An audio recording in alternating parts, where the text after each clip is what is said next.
آج ان کے پاس سے ایسے چل کے گیا تھا، بہنوں کو لگا جیسے ان کا وجود چل گیا ہو، ان کے سینے میں کسی نے ضرب لگا لی ہو۔ یہ ان کا بھائی تھا جو مسکراتے نہیں تھکتا تھا، اور آج وہ پانچوں بہنیں باپ کے پاس آئیں۔ ابو بھائی نے کبھی کوئی خواہش نہیں کی۔ ہمارا بھائی رو رہا تھا، ہمارا ایک ہی تو بھائی ہے، اس کی بھی خوشی نہ پوری ہو۔ فاطمہ کے علاوہ ہر کوئی نظریں جھکائے آج دبے الفاظ سے اپنے بھائی کے لیے باپ سے احتجاج کر رہی تھی۔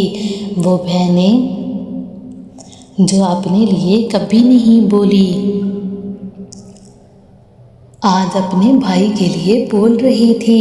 تم سب اتنے بڑے ہو گئے ہو جو اپنے باپ سے بحث کرو گے؟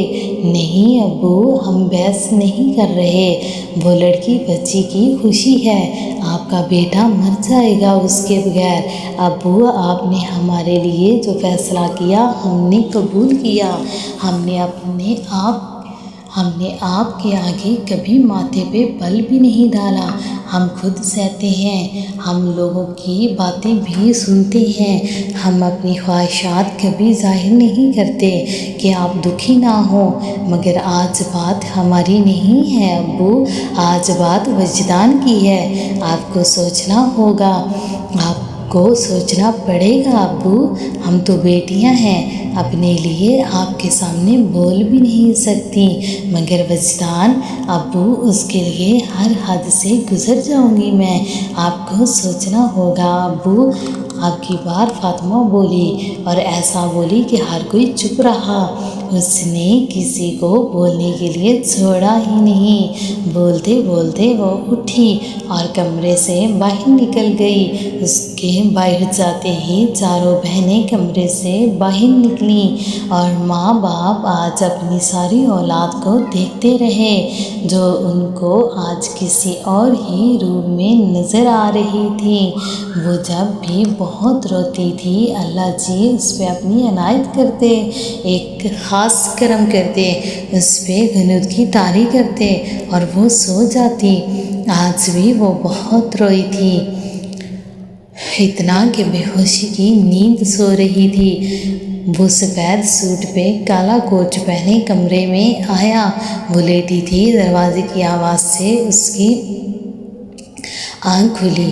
آ گئے ہیں آپ؟ وہ اٹھی، اس کے پاس گئی، اس کے پیچھے کھڑی ہوئی، پہلے اس کے ایک بازو سے کوٹ نکالا پھر دوسرے سے۔ میری بہن کا نکاح ہے آج، بارات بھی آئے گی، کھانا سب کا یہیں ہوگا ہماری طرف، وہ بول رہا تھا۔ اس نے اس کا کوٹ الماری کے سامنے ہینگر پہ لگایا، وہ پیچھے مڑی، چونکہ اس کی طرف دیکھا جو بیڈ پہ لیٹ رہا تھا۔ نکاح آج ہے؟ ہاں آج ہے، سر پہ بازو رکھے آنکھیں بند کیے اس نے جواب دیا، جیسے سونا چاہتا ہو۔ وہ اس کے پاس آئی، اس کے پاس بیٹھی، مسکراتے ہوئے اس کا بازو ماتھے سے نیچے کیا، اس کے قریب ہوئی، اتنا قریب کہ اس کی سانسیں اس کے منہ میں جانے لگی۔ اس نے اپنا ایک ہاتھ اس کے چہرے کی ایک سائیڈ پہ رکھا، اس کی داڑھی کا لمس اس کو محسوس ہونے لگا۔ خان صاحب، نماز کا وقت ہے، نماز پڑھ کر سوئیے گا، اس نے اس کو مسکراتے ہوئے کہا، اور پیچھے ہو گئی۔ اس کے پیچھے ہوتے ہی اس نے اس کا ہاتھ پکڑا اور اپنے قریب کیا، اتنا قریب کہ اس کے ہونٹ اس کے ماتھے کو چھونے لگے۔ اس نے اس کے بال پیچھے کیے، اس کا ماتھا چوما۔ ملکہ، آج دونوں نماز ساتھ پڑھیں گے، ماتھا چومتے ہی اس نے اس کو سرگوشی سے کہا، جو آنکھیں بند کیے اس کا لمس محسوس کر رہی تھی۔ وہ اٹھا، اپنا کوٹ پہنا، سر پہ ٹوپی لی، دروازہ کھولا اور اس کا ہاتھ پکڑے آگے چلنے لگا، جو مکمل چادر میں اس سے ایک قدم پیچھے چل رہی تھی۔ خان صاحب، آپ کو پتہ ہے میرا کتنا ارمان تھا ہم دونوں ایک ساتھ ہاتھ میں ہاتھ ڈالے ایسے ساحل پہ چلیں، آپ مجھ سے ایک قدم آگے ہوں اور میں آپ سے ایک قدم پیچھے چلوں۔ وہ مٹی جیسی زمین پہ ننگے پاؤں چل رہے تھے۔ وہ مٹی ساحل کی مٹی نہیں تھی، وہ تو کیچڑ تھا جو بارش کے بعد ہوتا ہے، مگر اس کو اس کا ساتھ میسر تھا۔ کیچڑ بھی ساحل تھا۔ وہ بولے جا رہی تھی اور وہ خاموشی سے اس کو سنتا سنتا آگے جا رہا تھا۔ وہ مسجد تک پہنچے ہی تھے کہ اس کی آنکھ کھلی۔ مسجد سے اللہ اکبر کی آوازیں بلند ہونے لگیں۔ اس نے ادھر ادھر دیکھا، وہ تو اپنے بیڈ پہ لیٹی ہے۔ کدھر ہے وہ جو ابھی اس کے پاس تھا، اس کے ساتھ تھا؟ اس نے لائٹ لگائی، وہ تو اپنے کمرے میں ہے۔ یہ خواب تھی؟ اس نے بیڈ پہ بیٹھتے ہی پھر سے ادھر ادھر دیکھا۔ کیا تعبیر ہے اس کی، ملن یا جدائی؟ جو بھی ہے، خواب میں ہی سے وہ اس کے پاس تھا، اس کے ساتھ تھا، اس کا ہاتھ اس کے ہاتھ میں تھا۔ وہ اس کو ملکہ کہہ رہا تھا، اس کے ساتھ نماز پڑھنے جا رہا تھا۔ وہ ایک عرصے بعد مسکرائی، ایک عرصے بعد خوش ہوئی، جیسے اس کو پوری دنیا مل گئی ہو۔ اس کے بے قرار دل کو قرار آیا، روح کو سکون ملا۔ وہ اٹھی، وضو بنایا، جائے نماز پہ بیٹھی اور خدا کے روبرو شکرانے کے نوافل ادا کرنے لگی۔ ان آنکھوں کے اشارے سے میری توثیق ہو جائے، پلک جھپکوں مقدر کی خرابی ٹھیک ہو جائے، سمیٹوں حاشیہ میرا اگر پوری توجہ سے، مجھے ایسا بدچلن بندہ بھی نستعلیق ہو جائے۔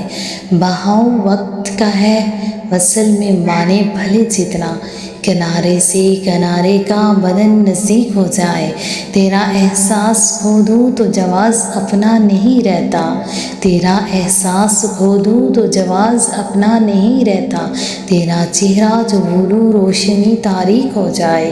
مجھے ایک عشق بونا ہے تیری زرخیز مٹی میں، مجھے ایک عشق بونا ہے تیری زرخیز مٹی میں، زمیں زندہ ہے پہلے یہ مجھے تصدیق ہو جائے۔ تیری تصویر کے نعم البدل کی ایک صورت ہے، تیری ہم شکل کوئی نظم اگر تخلیق ہو جائے، پڑھوں لوحے ازل اس پر بھی لکھا نہیں ہوگا، میرا ہونا تمہاری یاد سے تفریق ہو جائے۔ ہنسی عورت کے سب معنی مکمل کھولے جائیں گے، محبت اور ہوس پر ٹھیک سے تحقیق ہو جائے۔ ہم اپنی ذات کو بھی جسم سے تفریق کر دیں گے، ہم اپنی ذات کو بھی جسم سے تفریق کر دیں گے، ہمارے وصل کی تم کو اگر توفیق ہو جائے۔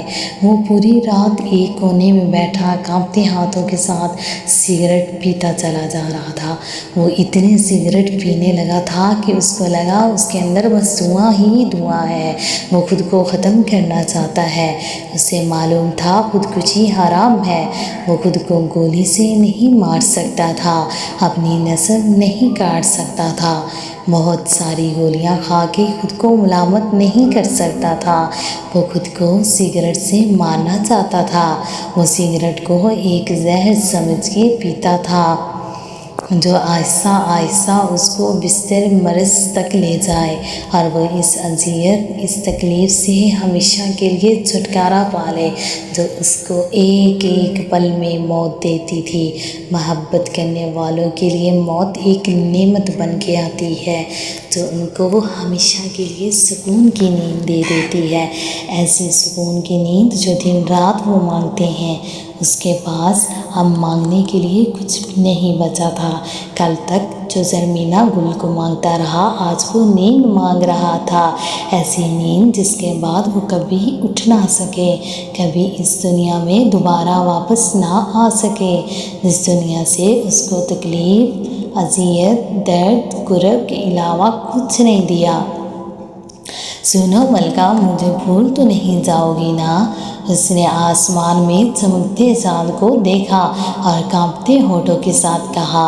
سگریٹ پینے سے اس کے ہونٹ کالے ہو گئے تھے، اس کے دانت خراب ہو رہے تھے، اس کی آنکھوں کے گرد سیاہ حلقے، اس کی بڑی ہوئی داڑھی اس کو قابل رحم بنا رہی تھی۔ اس کو اس حال میں کوئی بھی دیکھے تو یہی کہے، ہائے کسی ماں کا جوان بیٹا، اس کی حالت پہ ماں کے دل پہ کیا گزرتی ہوگی۔ عشق انسان کو مار دیتا ہے، زمین میں اتار دیتا ہے۔ کسی میں سے اگر غرور ختم کرنا ہو تو اس کے مر سے محبت کا مزہ چکھاؤ اور پھر دیکھو اس کی موت کا تماشا، اپنی آنکھوں سے دیکھو۔ دنیا کی کوئی چیز ایک انسان کو نہیں ہرا سکتی، بس یہ کم بخت محبت تباہ کر دیتی ہے، برباد کر دیتی ہے، دنیا کے سامنے ذلیل اور رسوا کر دیتی ہے، ایک اچھے بھلے انسان کو قابل رحم بنا دیتی ہے۔ یہ مرض جس کو لگتا ہے بس وہی اس کا درد جانتا ہے۔ یہ وہ درد ہے جس کا علاج بڑے سے بڑا ڈاکٹر کرے تو ہار مان جائے، اور اگر محبوب کا ایک دیدار، فقط ایک دیدار نصیب ہو جائے تو مرتا ہوا عاشق دوبارہ جی اٹھے۔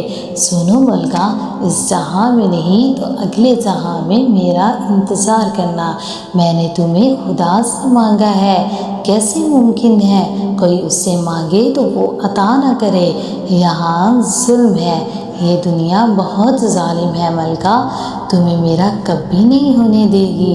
میں تمہیں اس جہاں میں مانگوں گا، روز محشر لوگ مغفرت مانگیں گے مگر وجدان تمہیں مانگے گا، اپنی ملکہ کو مانگے گا۔ اس دن میری ہو جانا، اس دن چھوڑ دینا سب کچھ، اس دن دعا کرنا اللہ تعالیٰ میری دعا قبول کرے۔ میں نے تمہیں پانے کے لیے جو دعائیں مانگی ہیں، دعا کرنا، اللہ تعالیٰ سے بولنا، ان پہ کن بولے۔ کاش ملکہ میں تمہیں بتا دیتا، میں کہہ دیتا تم سے، وجدان تمہارے میں دیوانہ بن کے گھومتا ہے۔ ملکہ تمہیں وجدان کی اس دیوانگی کی قسم، اس جہاں میں وجدان کی ہو جانا۔ زرمینا جلدی تیار ہو جاؤ، لیٹ ہو رہا ہوں میں۔ سلطان نے چائے کا کپ منہ کے ساتھ لگاتے ہوئے کہا۔ زرمینا کی تو طبیعت ہی بہت خراب ہے، وہ نہیں جائے گی، اماں نے اس کے پاس بیٹھتے ہوئے کہا۔ نہیں نہیں اماں، میں جاؤں گی، میں ٹھیک ہوں۔ وہ عبایا پہنے ماں کو دیکھے بغیر کرسی پہ آ کے بیٹھ گئی۔ لیکن زرمینا، رقیہ بیگم نے آنکھیں نکالتے ہوئے الفاظ پہ زور دیتے ہوئے کہا، جیسے اس کو یاد دلا رہی ہو کہ اس نے اب یونیورسٹی نہیں جانا۔ نہیں اماں، آپ پریشان نہ ہوں، میں ٹھیک ہوں، اس نے اس قدر ڈھیٹ بن کے کہا۔ ماں اگلی بات نہ کر سکی، وہ جانتی تھی اس کی ماں کبھی بھی اس کے باپ کے سامنے اور بھائیوں کو نہیں بتائے گی، وہ خود اس کو جانتا مرضی سے بے عزت کر لے، مگر وہ کسی اور کے سامنے اس کی تذلیل کبھی نہیں کر سکتی۔ ٹھیک ہے زرمینا گل، جاؤ، مگر خیال رکھنا، انہوں نے اس انداز میں کہا جیسے سب کو لگے وہ اس کی طبیعت کے سلسلے میں خیال رکھنے کا کہہ رہی ہیں، مگر زرمینا گل ان کی آنکھوں کے اشارے سے سمجھ گئی تھی وہ اس کو کس چیز کا خیال رکھنے کا کہہ رہی ہیں۔ جی اماں، میں بہت خیال رکھوں گی، آپ پریشان نہ ہوں۔ یہ کہتے ہوئے اس کو اندر سے ایک تکلیف ہوئی، وہ کیسی بیٹی ہے؟ کیا ایسی ہوتی ہیں بیٹیاں؟ اچھا اب چلو، بھی لیٹ ہو رہا ہوں میں، سلطان نے گھڑی کو دیکھتے ہوئے کہا اور اٹھنے لگا۔ وہ بھی بھائی کے پیچھے ایک دم اٹھی، وہ اس وقت ماں کا سامنا نہیں کرنا چاہتی تھی۔ وہ ان سے بچ کے جلد از جلد گیٹ سے باہر جانا چاہتی تھی۔ وہ جلدی جلدی اٹھی، چادر لی، بیگ پہنا۔ جیسے ہی وہ جا رہی تھی، ماں نے اسے آواز دی۔ اس کے آگے جاتے قدم ایک دم روکے۔ زرمینہ، یہ چادر مجھے دو۔ انہوں نے اس کے کندھے سے چادر اتارتے ہوئے کہا۔ مگر اماں، اس کو لگا اماں اس کے کندھے سے چادر نہیں اتار رہی بلکہ اس کو زمین میں اتار رہی ہے۔ اب تمہیں اس کی ضرورت نہیں رہی زرمینہ، انہوں نے آنکھوں میں آنسو لیے کہا، جیسے بیٹی کو بتا رہی ہوں اس نے کیا کیا ہے، اس نے اپنے باپ کا غرور کیسے توڑا ہے۔ یہ چادر جب انہوں نے اس کو اوڑھائی تھی تو اس کو کہا تھا، اس چادر کو چادر نہیں سمجھنا، اپنے بابا جان کی عزت سمجھنا۔ اس نے ان کی دی ہوئی چادر کا بھرم نہیں رکھا، اس چادر کا مان اس نے توڑ دیا۔ اب اس کا اس چادر پہ کوئی حق نہیں تھا۔ اماں نہیں کریں ایسا، اس نے روتے ہوئے کہا، جیسے اسے ماں آج سب سے قیمتی چیز لے رہی ہو، ایسی چیز جس کو پہن کے اس کو ایک تحفظ ملتا ہے۔ میں نے نہیں زرمینہ گل، یہ تم نے خود کیا ہے، تم نے کیا ہے یہ، ماں نے ہاتھ میں چادر لیے روتے ہوئے کہا اور وہاں سے پلٹنے لگی۔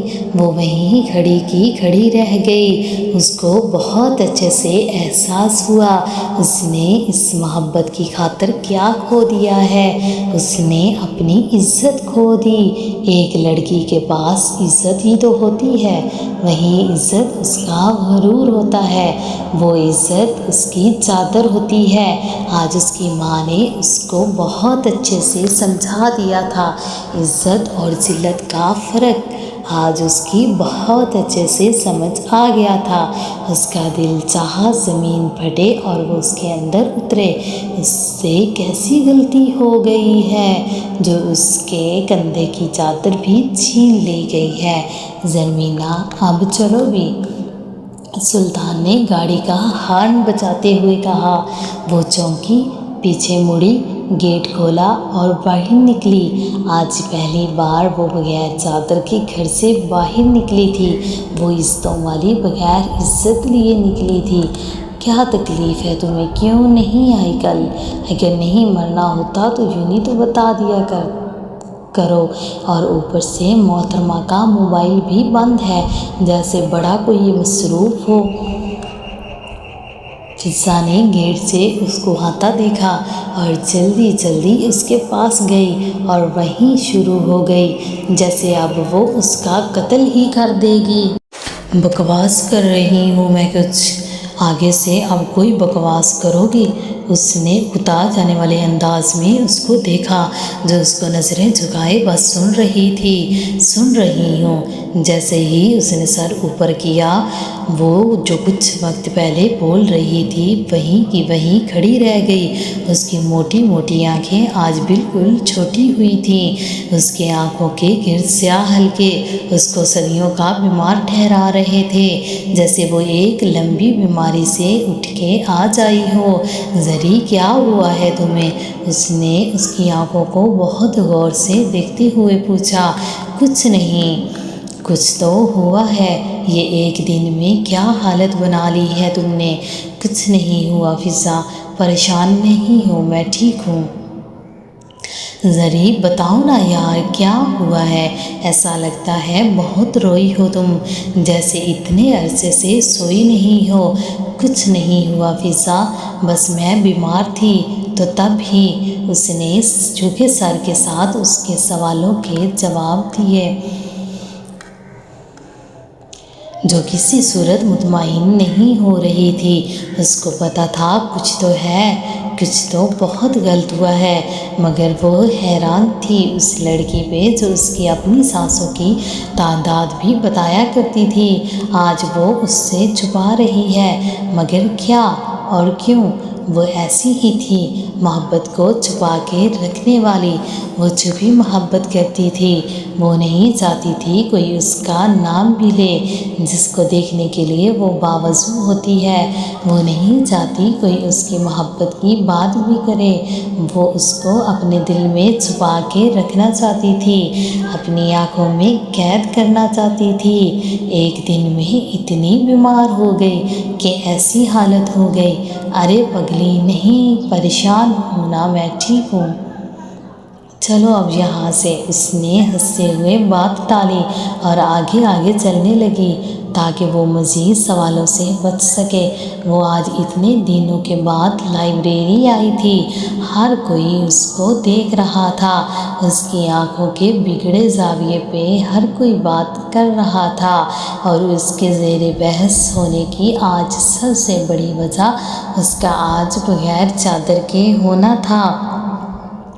وہ پچھلے 2 گھنٹوں سے لائبریری میں چھپ کے بیٹھی تھی، وہ نہیں چاہتی تھی کوئی اس کو دیکھے، اس سے پوچھے، زرمینہ گل آج چادر کدھر ہے؟ آج وہ بہت اذیت میں، بہت درد میں تھی۔ اس کی ماں نے آج اس کو عزت اور ذلت میں فرق سمجھایا تھا، اس کو بتایا تھا عزت کے ساتھ اور بغیر عزت کے ایک لڑکی کا مقام کیا ہوتا ہے۔ انہوں نے جب اس کو چادر اوڑھی تھی تو بولا تھا اس عزت کی حفاظت کرنا، مگر وہ ناکام رہی۔ اس نے عزت کی حفاظت نہیں کی تھی تو اس سے چادر چھین لی گئی۔ وہ اپنے سامنے فاروق اعظم حضرت عمر رضی اللہ تعالیٰ عنہ کی کتاب کھولے سوچوں میں غرق ہوئے بیٹھی تھی۔ اچانک اس کو ایک آواز آئی، اس کی سوچوں کا تسلسل ٹوٹا اور وہ پیچھے مڑی۔ السلام علیکم زرمینہ گل، کیسی ہیں آپ؟ اس نے اپنے سامنے کھڑی اس لڑکی کو دیکھا جو کالا عبایا پہنے اور اس کے اوپر کالا حجاب لیے ہوئے تھی۔ اس کی آنکھوں کی چمک سے واضح اندازہ ہو رہا تھا وہ مسکرا رہی ہے۔ وعلیکم السلام، میں ٹھیک ہوں عائشہ۔ اس نے اس کے سلام کے جواب دیا اور نیچے دیکھنے لگ گئی، جیسے وہ نہ چاہتی ہو کہ وہ اس کے پاس بیٹھے، جو اس سے اس کی آنکھوں کا حال پوچھے، اس سے اس کی چادر کا پوچھے۔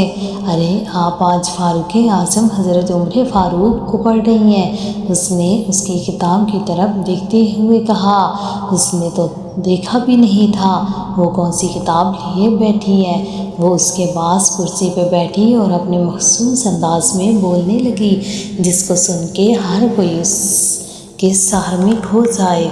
پتہ ہے زرمینہ، مجھے حضرت مجسلم اور اہل بیت کے بعد اگر کسی سے عشق ہے تو وہ امیر المومنین حضرت عمر فاروق ہیں۔ مجھے کچھ الگ طرح کی ہی محبت ہے ان سے۔ وہ آنکھوں کو کتاب پہ رکھے ایک مسکراہٹ کے ساتھ بولے چلی جا رہی تھی۔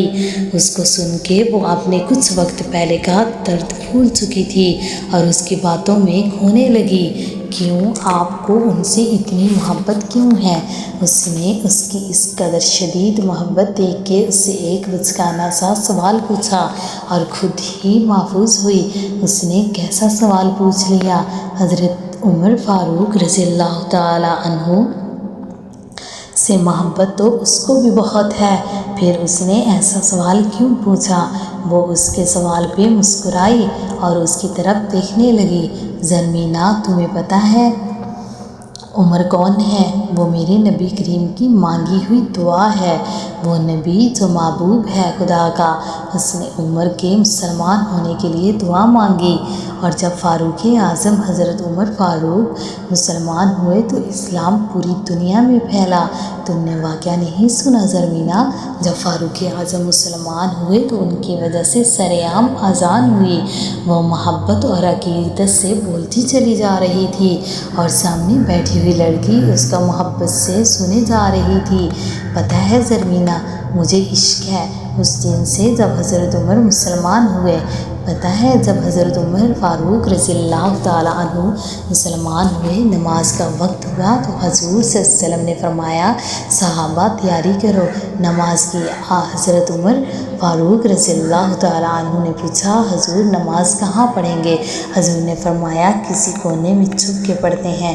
حضرت عمر فاروق نے کہا حضور آپ کے قدموں پہ میرے ماں باپ قربان، آ کر اب بھی چھپ کے نماز پڑھیں گے تو حضرت عمر کے مسلمان ہونے کا کیا فائدہ؟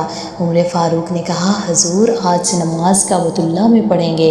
حضور صلی اللہ علیہ وسلم نے فرمایا عمر کفار کا بڑا غلبہ ہے۔ واہ میرے خدا! عمر فاروق گھوڑے پہ سوار ہوئے، مکہ کے چوکوں پہ جا کر، گلیوں میں جا کر اپنے گھوڑے پہ سوار ہو کر چلتے ہوئے یہ اعلان کیا کہ مکے والوں آ جاؤ، آج میں کلمہ پڑھ کے محمد الرسول اللہ صلی اللہ علیہ وسلم کا غلام بن کر آیا ہوں۔ آج ہم کعبۃ اللہ میں نماز پڑھنے جا رہے ہیں۔ اگر کسی نے اپنی بیویاں بیوہ کروانی ہوں، اگر کسی نے اپنے بچے یتیم کروانے ہوں تو آ جائیں، عمر کے راستے کو روک کر دکھا دیں۔ خدا کی قسم جب عمر فاروق رضی اللہ تعالیٰ عنہ مسلمان ہوئے تو مکے کے کافروں نے گلیوں میں نکل کر ماتم کیا کہ ہائے آج آدھا مکہ ہم سے چھینا گیا۔ عمر فاروق واپس آئے، حضور صلی اللہ علیہ وسلم سے کہا اے میرے حضور آپ آگے چلیں میں آپ کے پیچھے چلتا ہوں، بیت اللہ میں نماز پڑھیں گے، میں دیکھتا ہوں کس کافر کی جرت ہوتی ہے جو ہمارا راستہ روکے۔ باسلامت بیت اللہ کے دروازے پر پہنچے۔ جب بیت اللہ کا دروازہ کھلا تو میرے نبی کریم صلی اللہ علیہ وسلم نے خوشی میں نعرہ تکبیر خود بلند کیا۔ اللہ اکبر کی صدا مکے میں پہلی بار یوں گونجی کہ کفر کے کوٹ بھی گر پڑے۔ بیت اللہ کو بتوں سے پاک کیا اور مسلمانوں نے کھلے عام عبادت کی۔ اسلام کو طاقت ملی اور جب میرے نبی نے مکہ سے ہجرت کی اس وقت بھی عمر فاروق نے انوکھی ہجرت کی۔ سب سے پہلے بیت اللہ کا طواف کیا، پھر گھوڑے پہ سوار ہوئے اور مکے کی گلیوں میں اعلان کیا کہ آج میں ہجرت کر کے جا رہا ہوں مدینہ اپنے محبوب محمد مصطفیٰ صلی اللہ علیہ وسلم کے پاس۔ اگر کسی کافر میں جرت ہے تو عمر کے راستے کو روکے۔ ہائے یہ عمر زمینہ ہم تو عاشق ہیں ہی نہیں، عشق تو میرے آقا کے صحابہ اکرام نے ان سے کیا، ایسا عشق کیا کہ دنیا میں یاد رکھے جاتے ہیں۔ اور فاروق اعظم کی شان تو دیکھو، آج بھی وہ آقا جان کے مبارک قدموں میں سوئے ہیں۔ قیامت تک جو بھی کوئی حضور اقدس کے پاس حاضری دینے جائے گا ابوبکر اور عمر کو سلام کرے گا۔ اور فاروق اعظم کی شان دیکھو، شہادت بھی پائی تو اسلامی مہینے کے پہلے ہی دن یعنی یکم محرم الحرام کو۔ حضور اقدس صلی اللہ علیہ وسلم نے حضرت عمر فاروق کے بارے میں خود فرمایا اگر میرے بعد کوئی نبی ہوتا تو وہ عمر ہوتا۔ وہ ایک سرور میں بولتی چلی جا رہی تھی اور وہ اسی سرور میں اس کو سن رہی تھی، وہ جو ایک نامحرم کی محبت میں رو رہی تھی۔ اس وقت وہ اس کو بھول گئی تھی، اس وقت وہ عمر کے شہر میں تھی جس کے زبان پہ خدا نے حق جاری کیا تھا۔ پتہ ہے زرمینہ جہاں سے حضرت عمر فاروق رضی اللہ تعالیٰ عنہ گزرتے وہاں شیطان اپنا راستہ چھوڑ دیتا، وہ ہٹ جاتا وہاں سے۔ یہ وہ انسان ہے جس نے 22 لاکھ مربع میل پہ اسلام کا پرچم لہرایا۔ پتہ ہے کفار اتنا خوف زدہ تھے کہ حضرت عمر فاروق رضی اللہ تعالیٰ عنہ نے اسلام قبول کر لیا۔ کفار نے تو یہاں تک کہا کہ اگر عمر فاروق 10 برس اور حکومت کرتے تو پوری دنیا میں آقا جان صلی اللہ علیہ وسلم کا حکم صادر کر دیتے۔ اور پتہ ہے زرمینہ ان کو اتنی عزت یہ مقام کس سے ملا؟ آپ صلی اللہ علیہ وسلم سے۔ بہت سے لوگ فاروق اعظم سے بغض رکھتے ہیں، مجھے بہت دکھ ہوتا ہے، مسلمان ہوتے ہوئے بھی وہ عمر کو نہیں جانتے۔ آخر کیوں نہیں مانتے وہ عمر کو؟ وہ کیوں نہیں سوچتے کہ عمر آپ صلی اللہ علیہ وسلم کی مانگی ہوئی دعا ہیں؟ وہ کیوں نہیں سوچتے کہ حضرت عمر کی وجہ سے اسلام کھل کے سامنے آیا؟ وہ کیوں اپنی ہی بات کرتے ہیں؟ کیوں وہ اپنی ہی انا کی مستی میں جھول رہے ہیں؟ کیوں وہ عمر کو اہل بیت کا دشمن مانتے ہیں؟ یہ تو وہ امیر المومنین ہے جو شہزادوں کے آنے پہ کھڑا ہو جاتا تھا، پھر کیوں حضرت عمر سے حسد رکھتے ہیں؟ وہ بولتے بولتے نیچے ہوئی، جیسے بہت تھک گئی ہو، جیسے اب اس کے بولنے کی سخت نے جواب دے دیا ہو۔ وہ اپنی محبت کا اظہار ایک جلال میں کر رہی تھی۔ اللہ جی، میں ان لوگوں کی طرح محبت کا اظہار کیوں نہیں کر سکتی؟ آج یہ فاروق اعظم کے لیے جب بول رہی تو آج جلال میں بولے جا رہی تھی۔ آپ صلی اللہ علیہ وسلم کی محبت کو بھی اپنے سینے میں رکھتی ہے، وہ کسی کو نہیں بتاتی ان سے کیسی محبت ہے اس کو۔ زرمینہ، کیا سوچ رہی ہیں آپ؟ اس نے اس کو گہری سوچ میں پڑتا ہوا دیکھا۔ کیا محبت میں اظہار بہت ضروری ہوتا ہے؟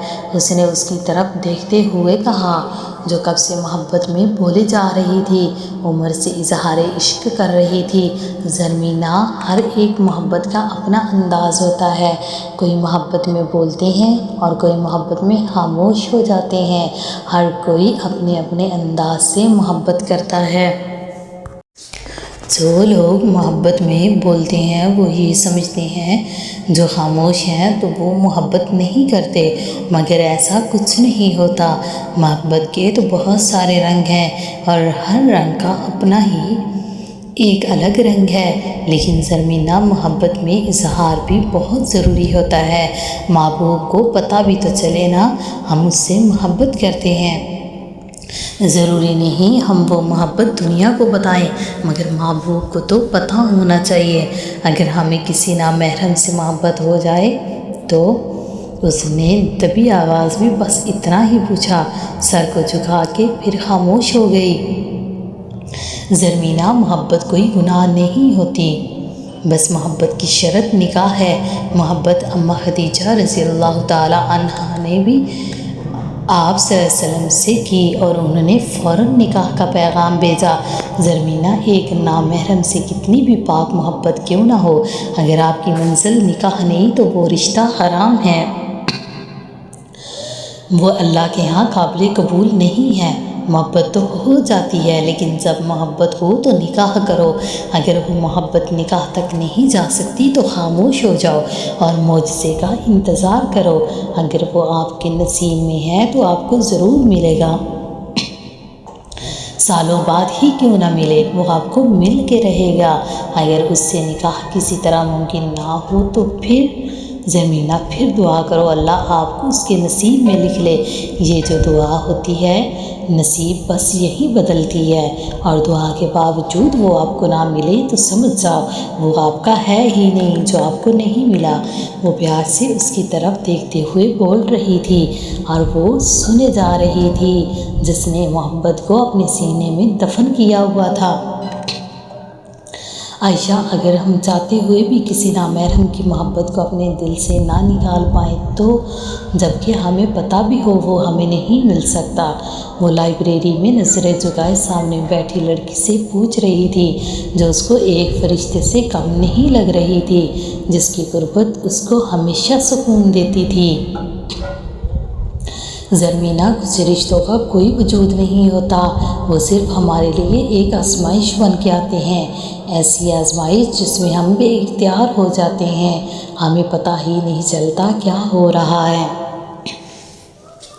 ہمارا دل دماغ کام کرنا چھوڑ دیتا ہے، ہم سمندر کی لہروں کی طرح، پانی کے بہاؤ کی طرح بہتے چلے جاتے ہیں، ہمیں پتہ ہی نہیں چلتا ہمارے ساتھ کیا ہو رہا ہے، کیوں ہو رہا ہے۔ اور ان کچھ رشتوں کی آزمائش تو پھر بھی قابل برداشت ہوتی ہے، مگر یہ جو نامحرم سے محبت کی آزمائش ہوتی ہے نا، یہ ہمیں کہیں کا نہیں چھوڑتی، ہم اپنے کنٹرول میں نہیں ہوتے۔ ہمارا جو دل ہے، یہ کم بخت دل، اس کو محبت چاہیے ہی چاہیے ہوتی ہے۔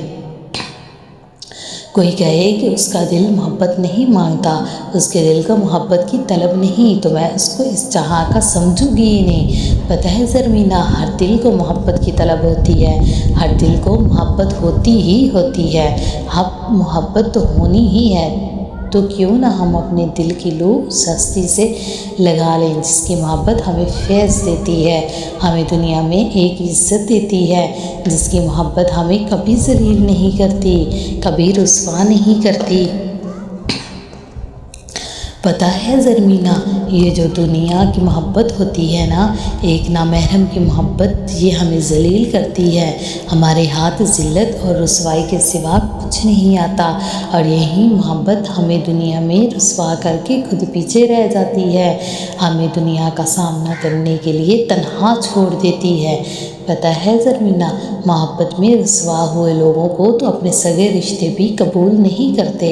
وہ بول رہی تھی ایک دھن میں، ایک طرز میں، اور وہ جو بغیر چادر کے حجاب لیے اس کے سامنے بیٹھی تھی، اس کو بہت اچھے سے ذلیل ہونا سمجھ آ گیا تھا۔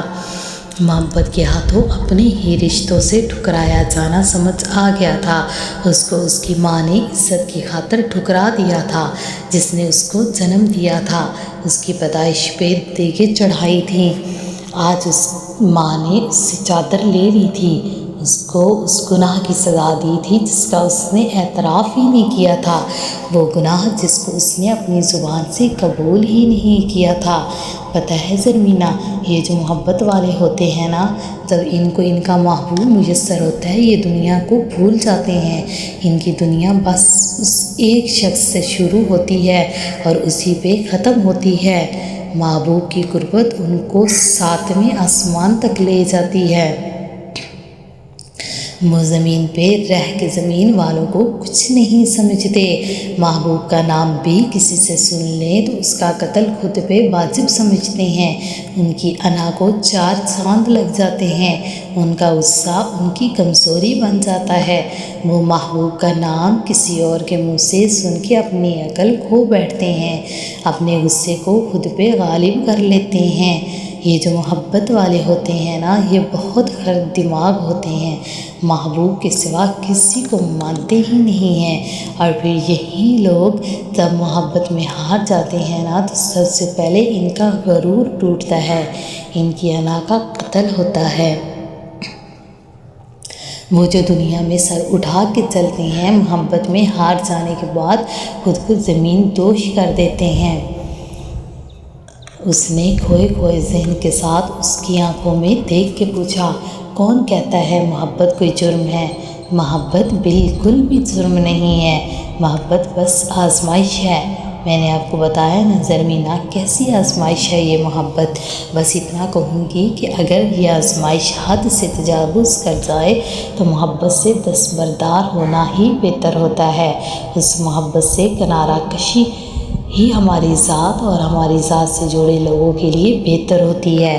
یہ دل کب کس کو سننا ہے؟ اس نے آہستہ سے کہا، جو سامنے بیٹھی لڑکی کی وجہ سنائی دیا۔ زرمینہ، ہم اسی دل کے ہاتھوں اپنا پورا وجود ذلیل کرواتے ہیں۔ یہ جو دل ہوتا ہے نا، ہمیں یہی رسوا کرتا ہے۔ بس اللہ سے دعا کیا کریں، اللہ ہمارے دل کی بنجر زمین میں اپنی محبت کی ہریالی کرے، ہمارے دل کو اپنا نور بخشے۔ دیکھیں نا، ہم حضرت عمر کی محبت میں بات کرتے کرتے کہاں سے کہاں نکل گئے۔ اس نے مسکراتے ہوئے اس کو دیکھا، جو چہرے پہ بغیر کسی تاثر کے اس کو بس سن رہی تھی۔ عائشہ، آپ نے کہا کہ مسلمان بھی حضرت عمر فاروق سے حسد رکھتے ہیں، کیا کوئی مسلمان صحابہ کرام سے حسد کر سکتا ہے، ان سے بغض رکھ سکتا ہے؟ اور ان صحابہ کرام سے جو خلفائے راشدین ہوں، اپنے وقت کے خلیفہ ہوں۔ حضرت عمر کے نام پہ اس کو پھر سے اس کی کہی ہوئی پہلی بات یاد آئی۔ زرمینہ، یہ جو لوگ حضرت عمر کو نہیں مانتے نا، مجھے بہت حیرت ہوتی ہے، یہ کیوں نہیں مانتے؟ کیا یہ اپنے ایمان کو سرکار صلی اللہ علیہ وسلم کے عاشقوں کو نام مان کے تکمیل تک پہنچا سکیں گے؟ یہ کس عمر کو ماننے سے انکار کرتے ہیں؟ جو بات کرتا تھا تو اللہ رب العزت آسمان سے آیات اتارتا تھا، اس کی کہی ہوئی بات آیت بن کے اترتی تھی۔ جب آپ رضی اللہ تعالیٰ عنہ نے فرمایا، اسلام کا پہلا معرکہ بدر ہے، لہٰذا مدینہ سے باہر نکالا جائے، آپ کی اس بات پہ اللہ رب العالمین نے ایک دم سورہ انفال کی آیت نمبر 5 اتاری، جس کا ترجمہ یہ ہے، مال غنیمت کے معاملہ میں بھی ویسی ہی صورت پیش آ رہی ہے جیسی اس وقت پیش آئی تھی جبکہ تیرا رب تجھے حق کے ساتھ تیرے گھر سے نکال لایا تھا۔ مومنوں میں سے ایک گروہ کو یہ سخت ناگوار تھا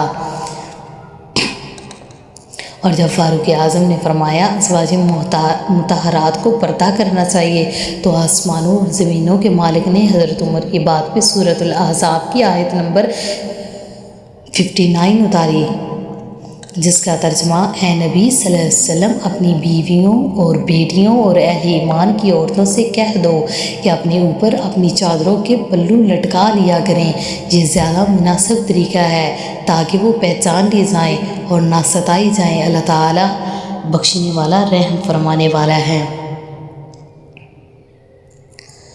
اتنا ہی نہیں، زرمینہ ایسی لاتعداد باتیں ہیں جو حضرت عمر کے منہ سے نکلی اور آیت بن کے خدا پاک نے کتاب اقدس میں محفوظ کی۔ ایک جگہ پہ آپ رضی اللہ تعالیٰ عنہ نے فرمایا منافقین کی نماز جنازہ نہ پڑھائی جائے تو آسمان سے آواز آئی، جس کا ترجمہ یہ ہے، اے نبی صلی اللہ علیہ وسلم تم خواہ ایسے لوگوں کے لیے معافی کی درخواست کرو یا نہ کرو، اگر تم 70 مرتبہ بھی انہیں معاف کر دینے کی درخواست کرو گے تو اللہ تعالیٰ ہرگز معاف نہیں کرے گا، اس لیے کہ انہوں نے اللہ اور اس کے رسول صلی اللہ علیہ وسلم کے ساتھ کفر کیا ہے، اور اللہ تعالیٰ فاسق لوگوں کو نجات نہیں دیتا۔ مجھے نہیں سمجھ آتی، زرمینہ حضرت عمر کے منہ سے بات نکلتی تھی اور خدا پاک اس کو وہی بنا دیتا تھا، اور یہ لوگ اس عمر سے بغض رکھتے ہیں۔ یہ جو لوگ گھر والا اور در والا کہتے ہیں تو اس کا مطلب یہی ہے نا اہل بیت کے علاوہ کسی کو نہ مانا جائے۔ کیا ان لوگوں کو نہ مان کے ہم خود کو مسلمان کہہ سکتے ہیں؟ کیا ہم خود کو مومن کہہ سکتے ہیں؟ اہل بیت کی محبت اپنی جگہ ہے، ان کی محبت جتنی محبت ہم چاہ کے بھی کسی سے نہیں کر سکتے، تو کیا ہم ان کی محبت میں اس قدر گم ہو جائیں آپ صلی اللہ علیہ وسلم کے جانشین ساتھیوں کو، ان کے دوستوں کو ہی در والا بنا دیں؟ مجھے ان لوگوں کی ایسی باتوں سے حضرت علی رضی اللہ تعالیٰ عنہ کا ایک قول یاد آتا ہے جو انہوں نے فرمایا تھا، میرے بارے میں 2 قسم کے شخص ہلاک ہو جائیں، اوپر محبت میں ناجائز افراد کرنے والا، دوسرا بغض کرنے والا اور حجت باز۔ ایک اور جگہ آپ رضی اللہ تعالیٰ عنہ نے فرمایا، ایک قوم لوگوں کی جماعت میرے ساتھ اندھا دھند محبت کرے گی حتیٰ کہ وہ میری افراد والی محبت کی وجہ سے جہنم کی آگ میں داخل ہوگی، اور ایک قوم میرے ساتھ بغض رکھے گی حتیٰ کہ وہ میرے بغض کی وجہ سے جہنم میں داخل ہوگی۔ بس یہیں سے ہمیں اندازہ ہونا چاہیے جو لوگ صحابہ کرام رضوان اللہ علیہم اجمعین کو نہیں مانتے، ان سے بغض رکھتے ہیں، ان کا مقام کیا ہے؟ واللہ عالم، کون حق پہ ہے، کوئی صحیح ہے کوئی غلط ہے۔ بس اتنا ہی کہوں گی، اللہ پاک ہر ایک کو حق پہ چلنے کی توفیق دے۔ جو حق ہے وہ ہمیں مل جائے، آمین۔ وہ ایک خوبصورت انداز میں بول رہی تھی، اس کو ہمیشہ سے اس کے بولنے کا انداز اچھا لگتا تھا، اس کی باتیں ہمیشہ اس کے دل میں اترتی تھی۔ عائشہ، میرا ماننا یہ ہے کہ دین اتنا مشکل نہیں ہے جتنا ہم لوگوں نے اسے بنا رکھا ہے۔ ہم کیوں پڑھیں فرقوں کے چکروں میں جبکہ قرآن پاک میں سب کچھ موجود ہے؟